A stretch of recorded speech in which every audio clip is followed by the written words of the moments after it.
Hey, everybody. Welcome to Boss Talks and welcome to 2025. This is our first episode of the year. Super excited to have my guest today, episode 116 guest, Katie Ritter. She is the National Director of Multifamily with Widewail. And I came across her, I think it was somebody else. Funny enough, I think it was parking related and maybe a competitor. I don't know. Having to do with parking, because that's what we do here at Community Boss and Parking Boss and among other things, but definitely was interested in what she had to say about that subject and around the resident experience and the feedback given online and all the things that they like to say about what's going on at communities. Well, they've compiled all that into a report, and it's very informative and interesting, I find, and I think a lot of you would too. So we'll get into that, but a lot of other things too in this episode, and just kind of the way to make sure things are authentic when it comes to reviews, and make sure you're doing things right. Make sure you're not doing anything bad, like making fake reviews. Like, don't do that, okay? But we'll get into all that. Super excited to talk to Katie, and honestly, she's not brand new to multifamily, but new-ish, and I think it's cool what they're doing with this report and other things to kind of introduce themselves to the marketplace and multifamily. So glad I can help her in any way I can, get more of you to know about her, because I think they're doing some cool stuff. So before we get into it any further, though, again, Evan Happel with Community Boss. We have some great solutions for you when it comes to parking boss, just like the box back there says, and Amenity Boss, Welcome Boss. So if you have any needs when it comes to managing that physical space of your community, making generating some revenue, maybe creating some maps, managing those guests at your community, because I know that's always a thing, as we'll find out through Katie and her feedback. But there's so much to learn from that. And if you have any questions about our products, reach out. I'd love to answer any questions you have. But today it's about Katie. And so let's get right to it. Katie. Thank you so much for having me, Evan. What an intro. Absolutely. Yeah. No, I'm super, like, when I think I learned about you, Widewail, all that you guys are doing. You guys have a podcast just a few months ago, really. And then I was like, all right, so let's do an episode. Love it. Love it. I appreciate it. Yeah. And I'm excited to dive into the data and talk a little bit more about parking, like you mentioned, and amenities and all of the elements that go into the resident experience. So we can certainly dive into that for sure. Yeah, we'll get into that. Parking is an interesting beast because it has a weird effect on communities. And it's not like people are like, I love this community because the parking is so good. Yeah. We're not seeing that in a lot of reviews. If it's being talked about, it's not for the good reasons. Not in the positives. Yep. It's one of those things you don't want being talked about, basically. Mm-hmm. Mm-hmm. Yeah, exactly. Yeah. Well, that kind of kicks right into what I'm going to start with. And that's a few questions that I ask all my guests. First being, when it comes to parking, do you have any, and maybe you don't have stories, but maybe you have some just general ideas and thoughts around parking and the importance of it when it comes to multifamily? Yeah. I mean, I think parking, it always depends on where you live and your lifestyle, but for buildings that have it, I think, and it is a very specific, you either you have it or you don't. So for the buildings that do have it, I have not experienced living in a multifamily community with parking, but if I did, really? I haven't, which has been interesting. Well, actually, you know what? No, I take that back. I have. And it was in a smaller town, so it was an uncovered lot just attached to the building, and everyone had a spot, and it was very easy. I imagine that that's not the case everywhere. But yeah, I think in general, just when I think about parking, I think about making sure it's really easy. Like, it would give me anxiety to not know where my spot was, or if I had a spot, or if I was going to get one that day, or where, is it safe? Is it lit up? Is it close to the building? Is it attached to the building? Is it further away? Do I have to reserve? Is it first come, first serve? So there's like so many elements, I feel like, to parking, and that would cause me stress as a resident if I didn't have a good grip on what was going on, and if it wasn't organized in a really efficient way. So those are my initial reactions, just to going from a place where it was a small rural town with an easy parking lot to potentially living in a city with some different challenges with parking. So yeah. Yeah. I mean, you lived in, well, and still kind of live in Vermont, Mhm. which Yeah. isn't like, when we think multifamily, we're not thinking, wow, Vermont is where all the multifamily is. No. Nope. We do not think that, no. I think I found, like, the one, like, 200 unit building in the town that I lived in, with parking, so that was the closest I got. Yeah. Yeah. Yep. But you've experienced now the other side of the country, Mhm. California, and Mhm. definitely a different dynamic and density and type of living, and Totally. so yeah, that's an interesting uh, change of pace you've Yeah. jumped into. Really, yeah, yeah, just experiencing it all for sure. Yeah, yeah, that's cool.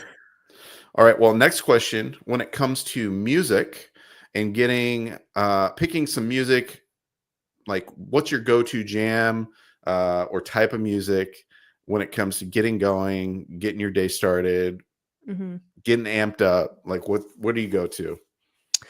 I am a big Bruce Springsteen fan, so Okay, I I nice. have a couple songs of his that are kind of my go-to fire up songs. But yeah, big Bruce Springsteen fan, have always been. My dad is a huge fan, and it was always playing growing up, and I've just become a huge fan. So probably some Nice. Bruce songs if I had to pick. Yeah. Okay. Yeah. What's probably the song that you like when it comes to that? Oh, there's so many. For Pump Up, The Rising is one of my favorites. Okay.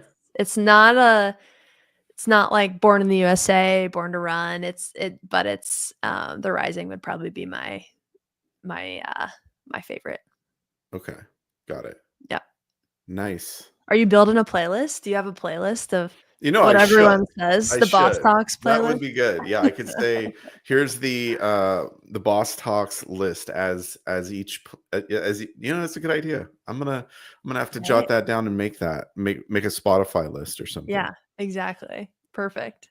Add to it as we go. Let me know. I'll follow. All right. It's gonna probably be a little weird. It's gonna be all over the Gonna be place. all over the place. Yeah. A few weeks ago, or last year, I guess, there's a guy, he lives in, like, DC area, and he's like a big progressive rocker. Like, Love so we'd it. have that, and then somebody else, I think, was like, I don't know, probably said something like Beyonce or something. Yeah. So Yeah. we're all over the map. Love it. Love Yeah. it. But it'll get you going. Yeah. That's for sure.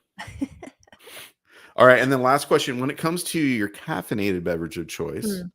Mhm. what is your go-to? Is it coffee? Is it a soda? What do you do? It's coffee for me. It is Okay. black coffee. Okay, nice. See, No frills. are you you like a slow brew, like a pour Mm. over, you like an Americano? How are you preparing this black coffee? I wish that I had the patience and sophistication I know, for the right? pour over. It Yeah. I One of my friends does it, and every time I'm over there, I'm like, "Can you just make me one?" Yeah, because it And takes a while. No, I it does. I just don't have the patience. I've got the regular, like, coffee machine with the grounds. I don't do the pods, but I just do I do grind my own coffee, though. I get the yeah. beans and grind it and then put it in the coffee maker. Yeah. I had Mike Brewer on, and he's a Love big Mike. coffee guy, and he like gets the water to the right temperature, even for Oh, like wow. drip, right? So Wow. it's like I don't know enough about coffee to know which temperature to Yeah, do, I don't like I either. have no idea for the type of grind or whatever. But I do have a French press, and Okay. whenever I use that, I'm like, this is so much better. It's beyond. It's way better. It's But it yeah, takes forever. but it's a labor of love. Yeah. In the morning, I'm like, I don't have time for this. I know. I I just got want you. my coffee. Exactly. Push button. Yeah. Everything's too easy and fast now. Yeah. Totally. Totally. Oh well. It's Yeah. all good. Well, thanks for answering the questions. Of You course. have made it through, and now we get to all things Katie and what you're working on in your life. But I love to kick off, especially since again you're somewhat new to the industry.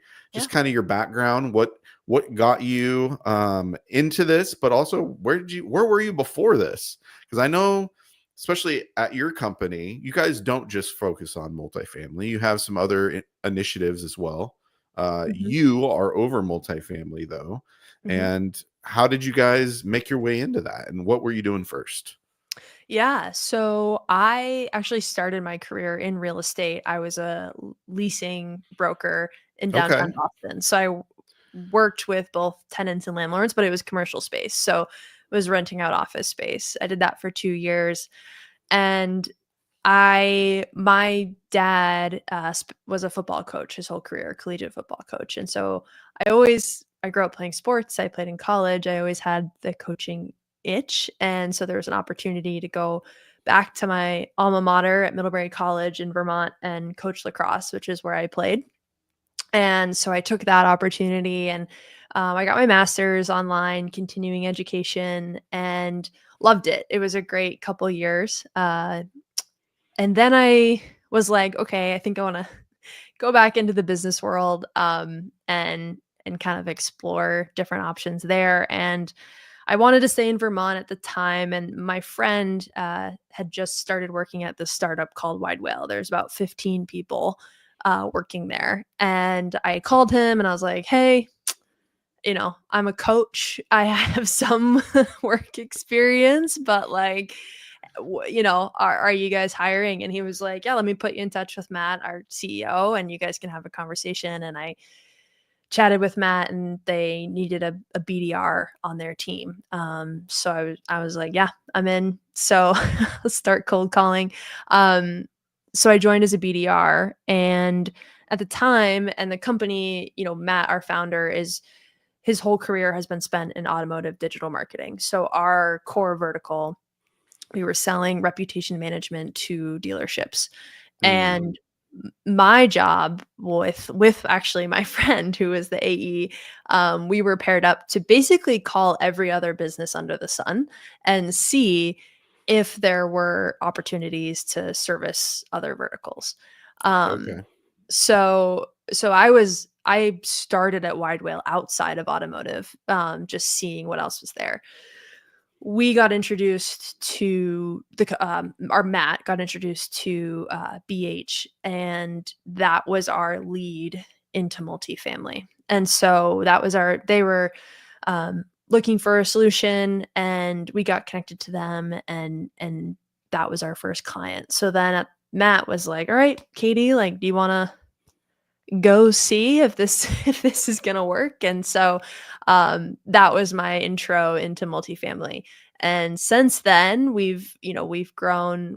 I've loved the industry, getting to know everyone. They've been really welcoming and kind, and so it's been great to get to know everyone. But yeah, so now my role is really just overseeing the whole vertical at Widewail, working with marketing, product engineering, our sales team, just to make sure we're servicing our multifamily clients as best we can, and with that specificity. So it's become our second vertical at Widewail, which has been really fun to be a part of. Nice. And Yeah. it's been a year and a half. Um, yeah, so BA, it's been close to 3, Oh, 3 since years. BH joined. Yeah, Okay. so, we we kinda just I would say, though, about a year and a half, with making really specific content for the industry and moving away we of course sales outreach and things like that, but I think the last year and a half we've had with our director of marketing Jake, who's awesome, just had a real focus on servicing and providing insights and value and content around the resident experience to the industry, and that's been what the best part for me is being able to have a report like this, the voice of the resident report, and be able to share data with the industry has been really fun. Yeah, no, it's Yeah. cool. Like, I when I saw it, I reached out to you. I hadn't heard Yeah. of you. I hadn't heard of Yeah. Widewell. No idea. Um, and I thought this is really great. How did you guys like even dive into that?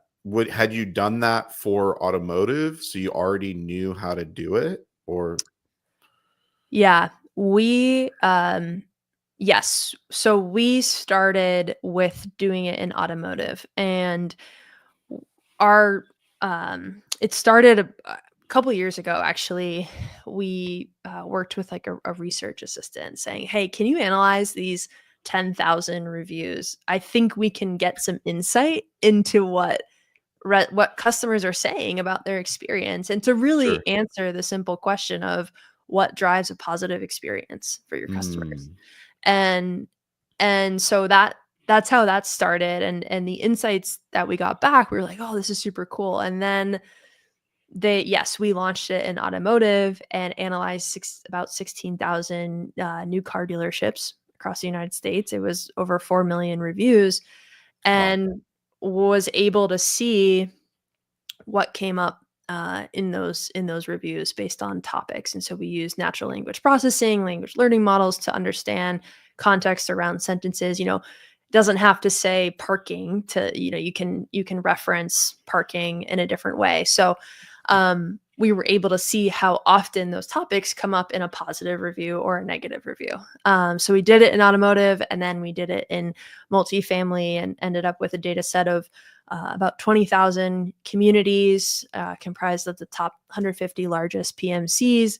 And it ended up being just under 500,000 reviews that we took a look at. Wow. And yeah, and we have a list of 49 topics that were most mentioned in a positive review and a negative review, and can compare the two. Yeah. So we're going to do this every year. Our report's going to come out in the spring. And I think what I'm excited about is that we're going to have trending topics now. So we'll be able to see, did some rise in relevance? Did some go away? Has negativity increased around certain topics, things like that. So Yeah. very excited about the potential there. And can you explain like what's the different nuances? Because for instance, parking, Mhm. the page that you guys created, because you have one specific to parking. Mhm. What are the key takeaways about that one? Because like I kind of alluded to, it if being talked about, parking is not good. Like it means that there is bad things happening at that community and the resident experience isn't good. Correct. Yeah. So we think about your online reputation in two ways. You can either maximize positivity. So topics that typically are mentioned in positive reviews are people, amenity, things that are positive, location, things that come up in positive reviews. So maximizing positivity or minimizing negativity. Parking is a perfect example of that. So pests is another one. People aren't going to walk and leave a review and say, "Oh, thank goodness it's pest free." Safety and security is Thank another you. Think one. you have rats. I'm so Yeah. glad you have rats. Thank you so much. Safety and security is another one. There are just things that there are expectations when I'm renting an apartment. There are expectations, and when those miss, that's when you see those come up in negative reviews. So with parking specifically, in positive reviews, it's barely mentioned. I have my one sheet now just to make sure Okay. I'm quoting this correctly. But it's topic number for positive reviews. It's topic number 31 out of 49, and it's mentioned in 1.12% of positive reviews. It's not significant. Insignificant. Yeah. Yeah. And then when we look at negative reviews, which we define as 3 stars or below, it's the number 6 topic, and it's mentioned Mm. in 11% of negative reviews. The number 1 topic is maintenance. Mhm. Um, so maintenance, and then parking is number 6, which is more impactful than cleanliness, pests, billing and fees, rent, noise, all of these other topics. Parking is mentioned more than all of them. Um, so when we think about managing and fixing online reputation, it really starts with fixing the resident experience and making sure that what's going on site, you're mitigating some of that negativity online with efficient parking solution, things like that. Parking is certainly one of those things that is really important, and not having those 1-star reviews online. Right. Yeah. Well, and like I've already reached out to you about is I'm going to do a talk Mhm. around parking, pets, and people. Um, all three are very important when it comes to the Mhm. topics that you've done research about. And so I'm super excited to dive a little deeper into your guys's data when I get into preparing for that. Mhm. Because Yeah. I think there's a lot to be digested there. Yeah, and people, we are is by far and away the number 1 topic in positive reviews. So, the takeaway from us there is finding ways to put your people in the most impactful moments, have the best impact on your residents, where face-to-face interactions, making sure they're visible, but it's the number 1 topic in positive reviews is people. So, Yeah. certainly driving a great experience. When we ask ourselves what drives a positive experience, it's people at the top of the list for sure. Yeah, and there's probably two categories from a professional standpoint, like leasing wise or property management, maintenance, and then the office professional staff, whatever you want to call it. Yeah. Um, and like you said, maintenance is number one when it comes to showing up in the negative sense, right? Mhm. Mhm. So you got to hit it home run on the maintenance and the people. Boom. Yeah. Like, Yeah.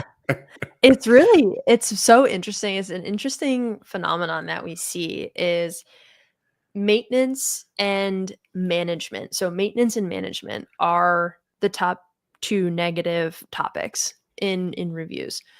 And but on the flip side, on positive reviews, on-site staff and maintenance staff are both in the top 3. So what we find is people with negativity, it's they don't necessarily blame Evan or Katie. hmm, It's the system, it's the management team, it's the maintenance protocol in general that they're complaining about. They're less likely to put individual people on blast online, and knowing and having the sense that it's like, okay, this isn't Katie that's ruining my life and making this yeah, really hard. Is this I'm not hearing back. The wait time is too, like, the whole system is the struggle and what they're complaining about. So when we see that interesting play, it just means, yes, both this is a really important element that drives both positive and negativity. So we have to really nail it.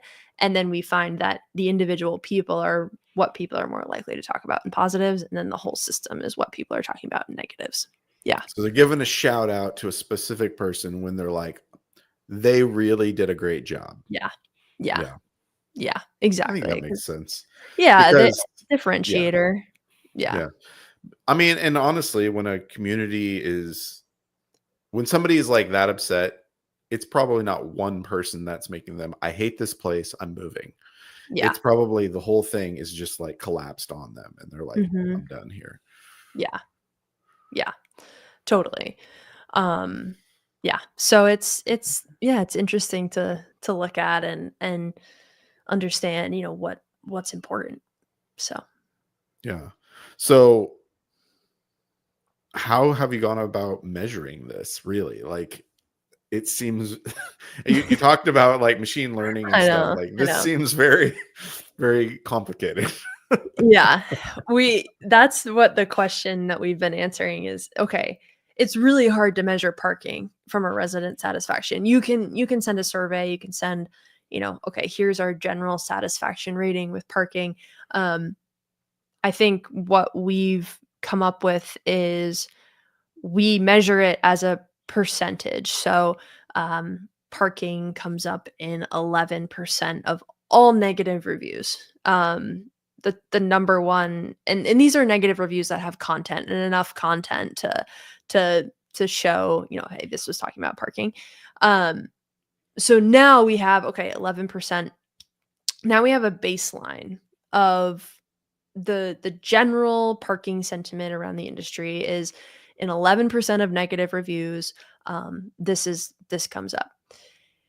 Now we can start comparing different companies to that benchmark. So when we talk about measuring and we look at it, we say, okay, this for this specific portfolio, parking comes up in 26% of negative reviews. So you are this much above the industry benchmark. This is attention. You need you need to pay attention to this because this is contributing to a poor resident experience and a poor online reputation. So now we're able to benchmark it, and then when we talk about measuring, we can now measure against that benchmark. And this is done for 49 different topics. So things like ambiance, how much or like how do you measure what how the building feels? How do you put a number to that? And so we have our number, and now we can say, okay, you're this much above or below ambiance in positive reviews. People are actually talking about this 20% more than the industry average. So that's how we're talking about it and thinking about it. And then beyond the benchmarks, you now can trend it, right? And say, okay, parking, we've addressed this, we're working on this. Now, is this going down? So we were at 11%.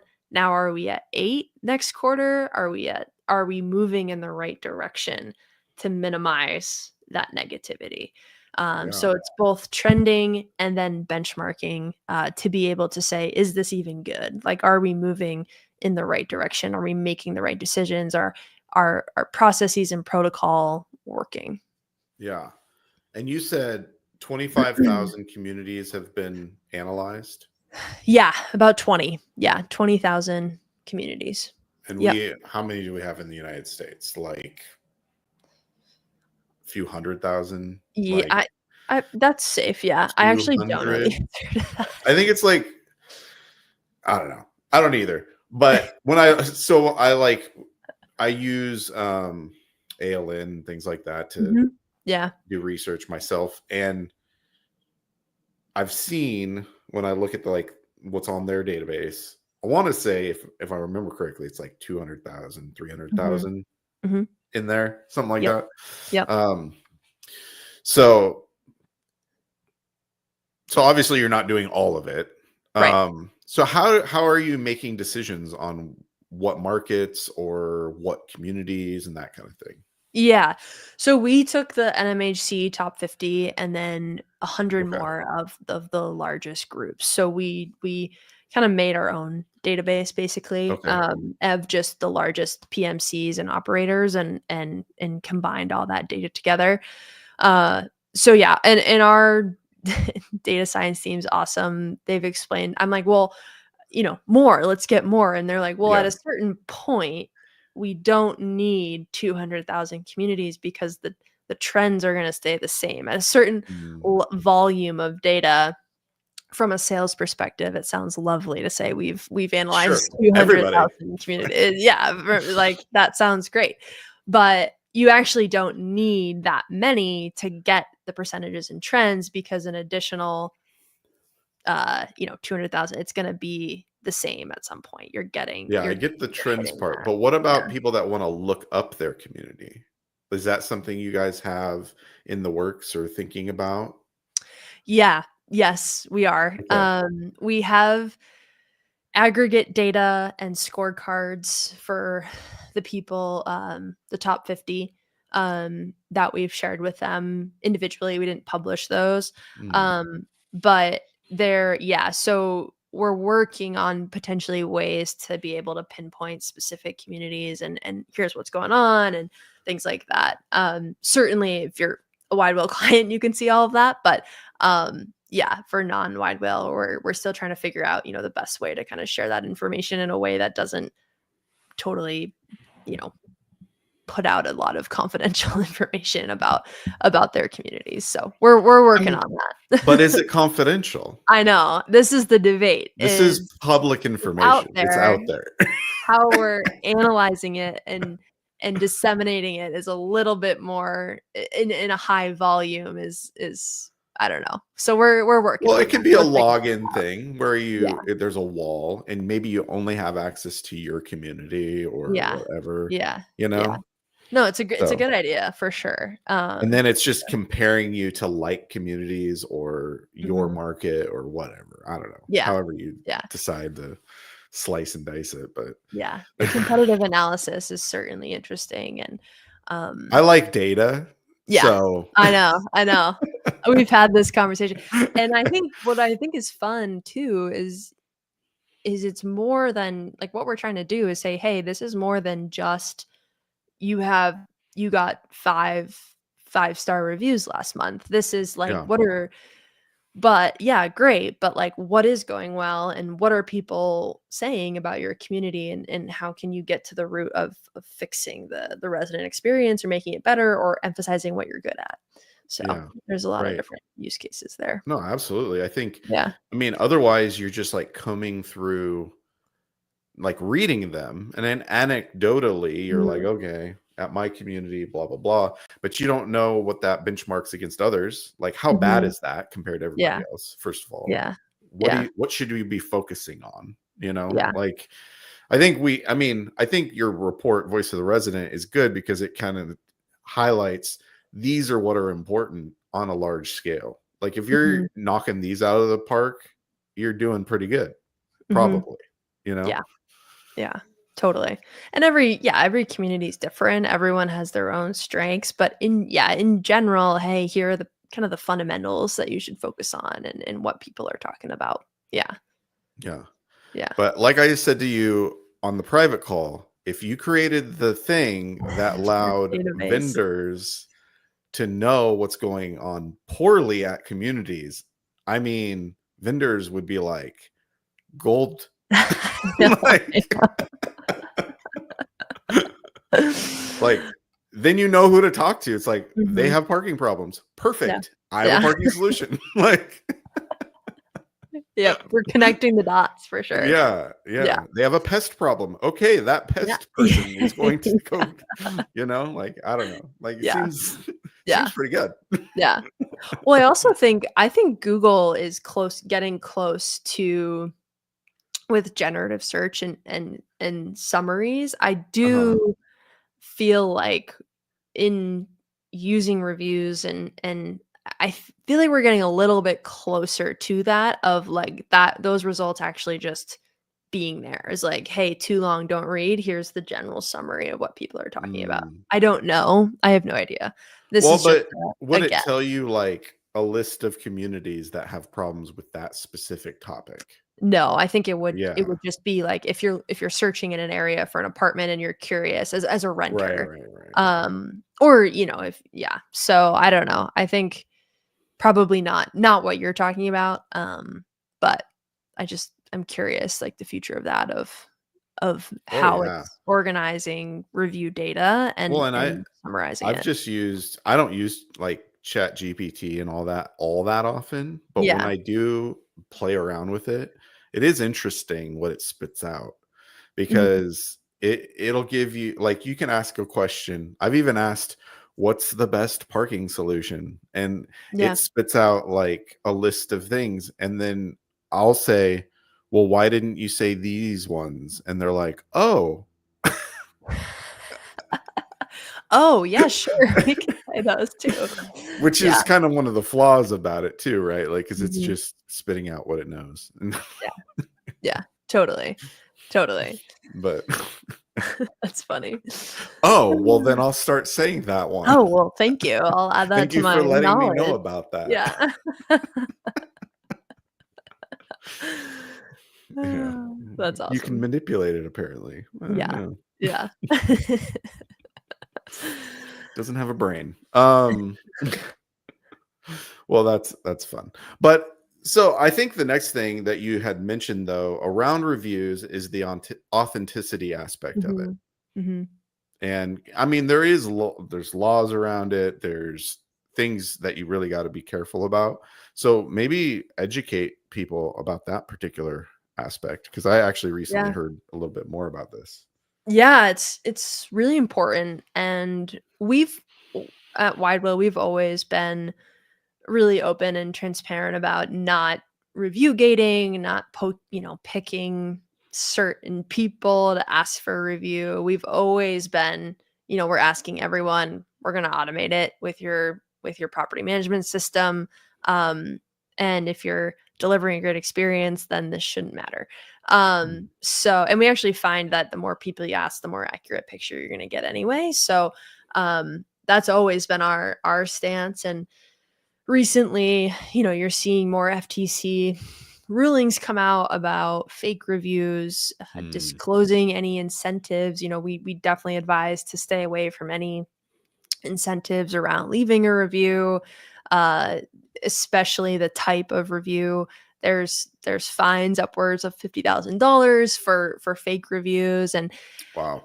Google, both the FTC and Google and other review sites have started to really crack down on this and have really distinct policies around those fake reviews and around suppressing negative reviews as well. 4 years ago, we kind of we saw this with Fashion Nova. I think it was like 4 or 5 years ago. They were only publishing positive reviews on their Mm. products on their site. So they were fined by the FTC. And so that was really the first time we kind of started to see this. And so any attempt at rerouting negative people or upset people based on an initial, 1 to 5 scale, that's against the violation and really just not transparent, right? You're only trying to show the good stuff. And I think in general, as consumers, I just think of myself, I don't care about perfect 5 stars, and nor do I don't think people even trust a business if it's only 5-star reviews. I think I'm like, this can't possibly be true. Yeah. So I'm looking for the authenticity. If something does go wrong, how did they respond? Yeah. Was it specific? Did they address the problem? So that's what I'm focused on. And I think people generally understand that nobody's perfect, and especially at apartment communities when you're living there for a whole year, it's not going to be perfect for 365 days. So I think there is this element of just being authentic, asking everyone, and if there is an issue or a challenge, to really address that specifically. So it's for the reviewer, but it's also for the people who are reading those reviews as well and reading those Yeah. responses. Yeah. Yeah. Yeah. Yeah. I think yeah, you're right. When somebody responds to the negativity in a professional manner, Mhm. addressing what they're talking about, then it's your actual opportunity to shine and show how you handle conflict or whatever. Yeah. Uh, and then like if you're gonna live there, how does this manager handle themselves? Like Totally, totally. Yeah, you're like, when things go wrong, like, how are they gonna act? And it's, it's like working out loud. Like, you're just working, you're doing your job, but it's just a little bit more out in the open, which I don't think is a bad thing, especially just as we're all online. We're I think I'm looking for a sense of, yeah, how are residents treated? How are their concerns addressed? And so it's a chance to show that, to prove that. right. Yeah. Yeah. So don't it I mean, I think some people avoid responding, and Mhm. that's probably the worst approach. Yeah. I think so too. It I totally. I think as much as you can respond without, violating any privacy or anything like that, or, not revealing any details, but yeah, responding to everyone is so important. Just both the positives and negatives. Because with the positives, they took time out of their day to talk about their experience. And I think thanking them and addressing them by name if appropriate, if it's an actual name on Google, not like a username. Yeah. But yeah, I think it's really important. And Bright Local actually has a great survey. And they release it every year, the local consumer review survey report. And when looking at influences around reviews and what they look at, and when buying decisions, the presence of owner response, over 80% of people said they were likely or very likely to consider a business, if they replied, and unlikely to consider a business if there was no response. So it does matter, and it does, people are reading those and judging those for sure. Yeah. And the last thing you did bullet was the review response, and whether it's a human or some kind of, I guess, bot reading stuff and responding Mhm. in a very canned way, or Mhm. whatever it is. Yeah. Um yeah, what is your thoughts on that decision making? Like, do I just get some software and let it take care of it? Yeah, I think there's a way to be efficient with software, but I do not think it should be the just a set it and forget it, let it go. I think a human still needs to be involved, especially in those negative reviews.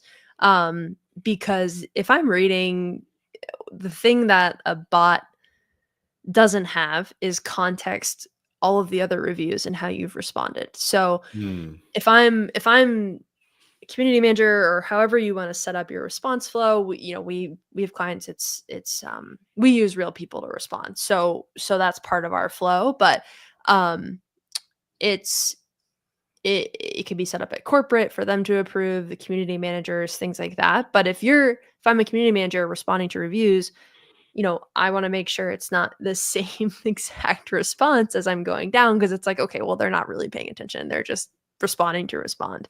So Yeah. it is important to have that human element with context in there, to be able to address those specifically, and know, give really specific answers. If someone's complaining about the elevator and that it's coming to be fixed in 5 days, like, what a perfect example to share, to say, hey, we're getting this fixed on this date. If you know it and someone's coming, like, this is what's going to happen. Another example is if pest control, if we know, preventative maintenance, you've added another day, or you've increased the frequency of the preventative pest You control can respond measures, with that. you put that in there.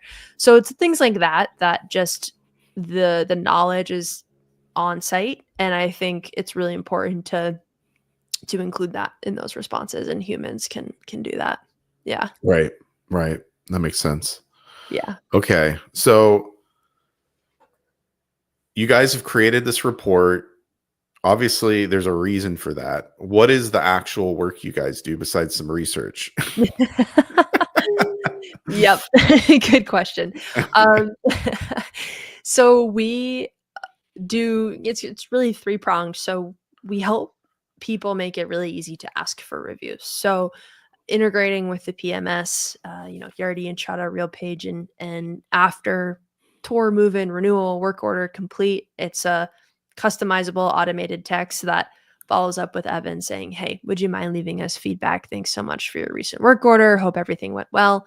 Um, Coming right from the person on site, because we're pulling that information from the PMS. So it's a automated follow-up. A lot of times I hear like, "Oh, I just can't get my team to ask for those reviews," or we have Mm, QR codes, but it's not consistent, or we run contests, so reviews come in for a week and then they don't come in anymore.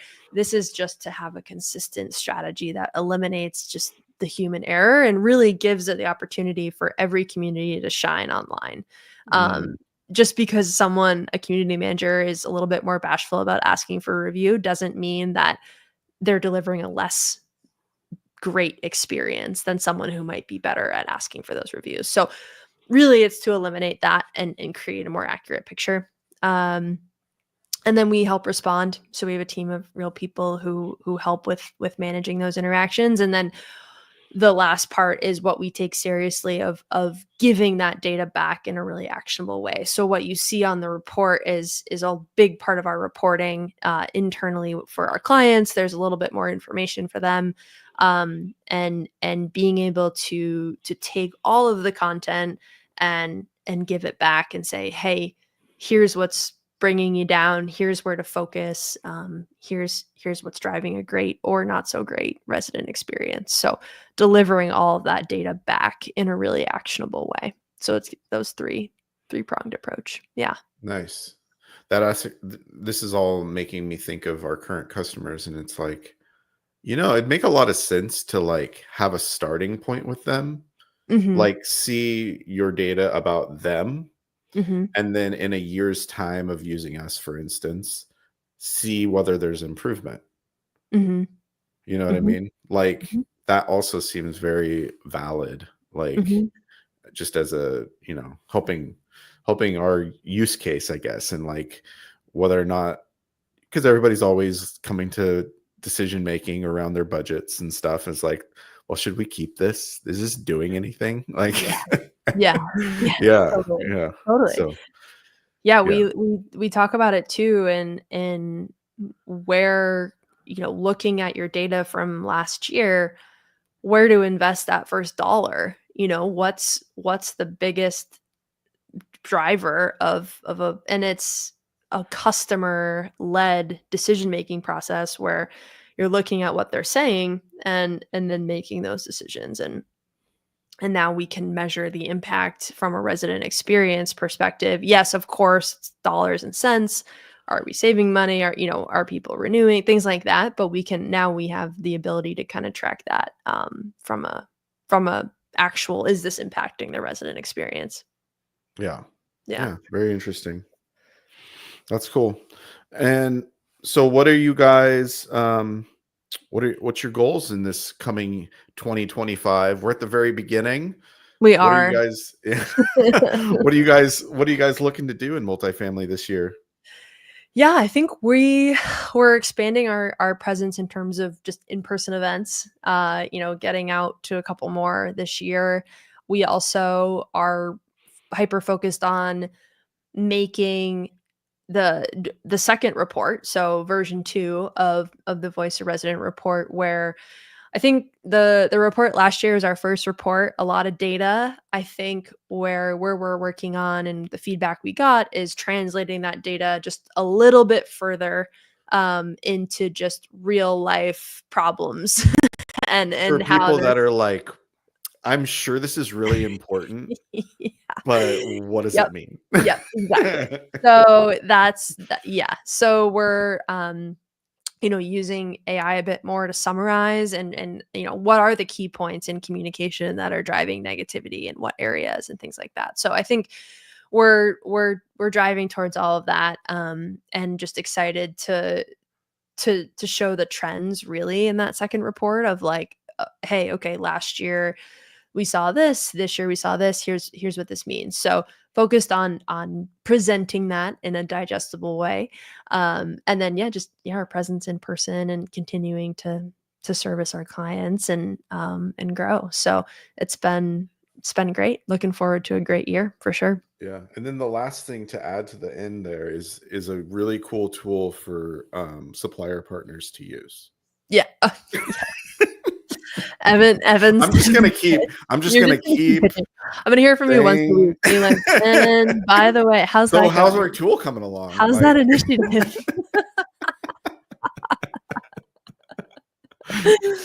Yeah, keep you posted. hey, I think people would pay for it, to be Yeah, honest. I mean, well, that's been one of the most interesting things that we've discovered just after releasing this report was our connection to other vendors.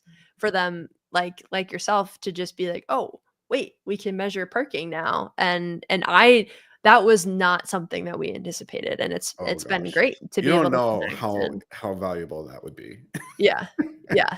It's certainly yeah, we, learned that last year, so, Yeah. yeah, we're Yeah. happy to Because help. I think it's so hard to show how you're impacting. You know what I Mhm. mean? Mhm. Like I could sit there and go through all the, reviews and like make a scorecard manually about a community when we start with them, and Mhm. then Mhm. in a Mhm. year look at it again, and then like Yeah. anecdotally try to make a case out of it. It's Yeah. like Yeah. Yeah. Totally. Yeah. It's, no, I mean, it's been interesting. and I've done it in the past even. I've tried to do that. So I used to do work around building community in apartments, meaning Okay. Yeah. like the people aspect, Yeah, residents neighbors, no yeah, loving where they totally. live and having friends and all this. And there is a lot on reviews about that in a positive Mhm. way. Mhm. And so occasionally I'd go in and try to find all the good ones and take screenshots and blah blah blah, and but it's a lot Mhm. of work. It takes a It is lot a of lot. time. Yeah. So, Yeah. anyways, Yeah. Well, putting it in the bank. We'll see. Yeah. yeah.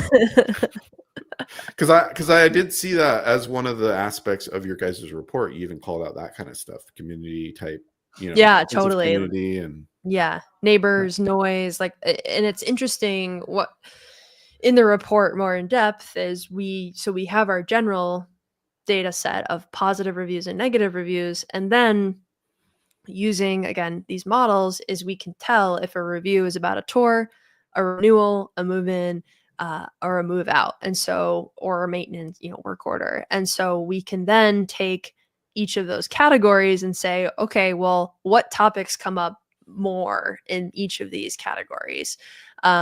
And in renewals, we see for positive, like neighbors rise to the top, safety and security. People are in renewal, those basic things that they're expecting, they're saying, okay, this is above and beyond. I feel safe here. It's quiet. The neighbors are great. Those are what is important. That's what's important around renewal time. So the report is spliced into those different life cycle stages to try to understand what is key and what's important to people in these different stages. Mm, mhm. Yeah. Yeah. I mean, there's so much that can be done with this stuff, I think. Yeah, Like, there's a lot. We're trying to wrangle it and harness it and make sure that it's effective for everybody, but yeah, we're grateful for conversations like these where you're sharing ideas and helps us try to contextualize a lot of this data and yeah. speak to the industry in a way that it makes sense, and is helpful, and so, yeah, I appreciate you letting me come on and chat about it Yeah. and your And great ideas. I have the best ideas. Yeah. So my ideas are Just out of this world. Yeah. out of this world. They're the best. They're so nuanced. They're so like creative, you know? Yep, yep, yep. Yeah. It's awesome. Everybody should do whatever I say. That's what Yeah, I'm trying to yeah, say. that's Is the that headline of this today. New year 2025. Do what Evan says. do whatever Evan says. That's right. Yeah. All right. Well, I'm gonna make a clip Awesome. of that. You said it, not me. Yeah. That's how I'm gonna frame that one. No, but I really do appreciate you being on, and it's been Yeah, really great to get to talk to you again and a little bit more about all this, and we'll continue to do that because I do think you guys are doing some cool stuff with the data, and it's not going away. It's very yeah, important. And maybe that's the last thing to say is like, why is this important? Like at the end of the day, these reviews, your ratings on these different review sites, like why is it important? Why should they hire you? Why does it matter? I mean, yeah, this all costs money, right? Like what's totally. the reason?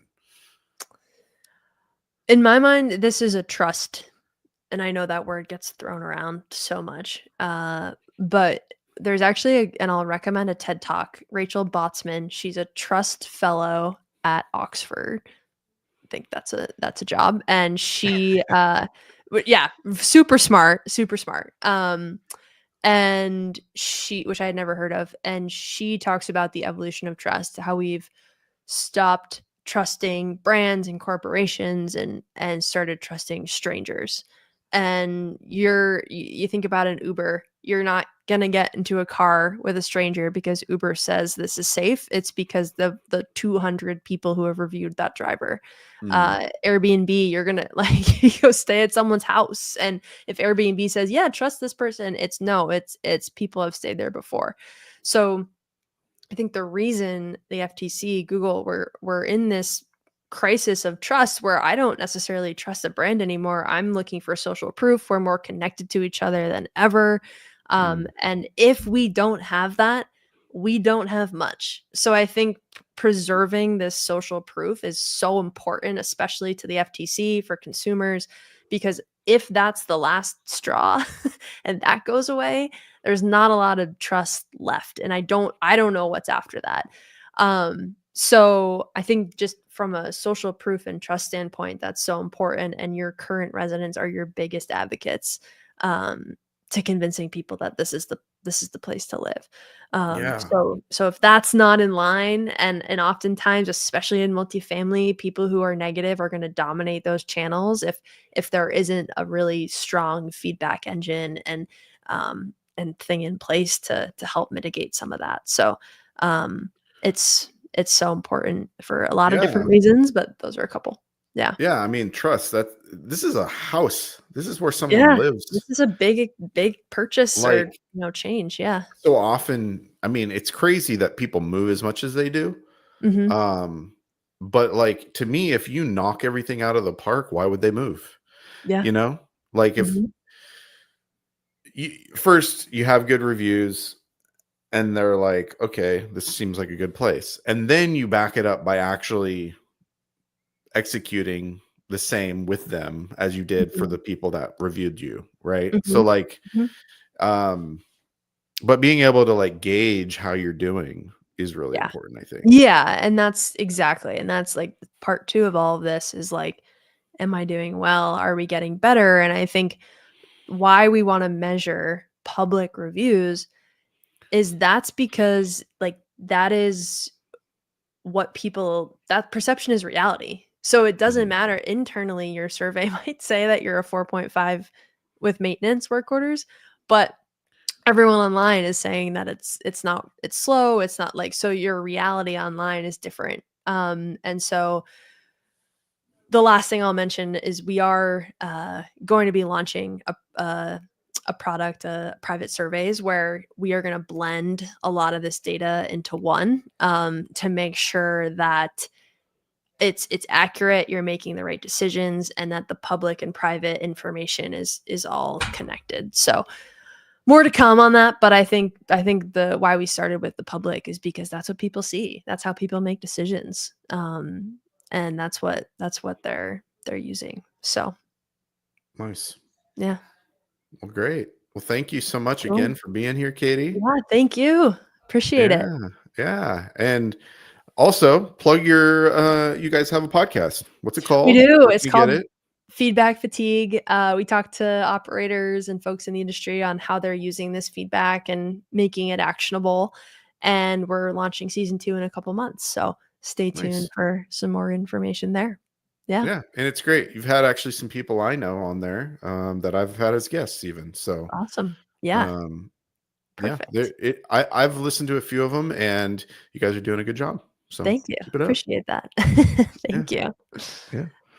Awesome. Well, Katie, thank you for being a guest on Boss Talks, helping me kick off 2025. So, And I hope you guys have a great year. And for thank you. anybody that is watching and listening to this episode, I just want you to know that you too can get on Boss Talks, that this is an opportunity to showcase who you are, what you're doing, and why you're a boss, why you're kicking butt at what you're doing, whether that's in multifamily as a leasing professional or on the supplier side.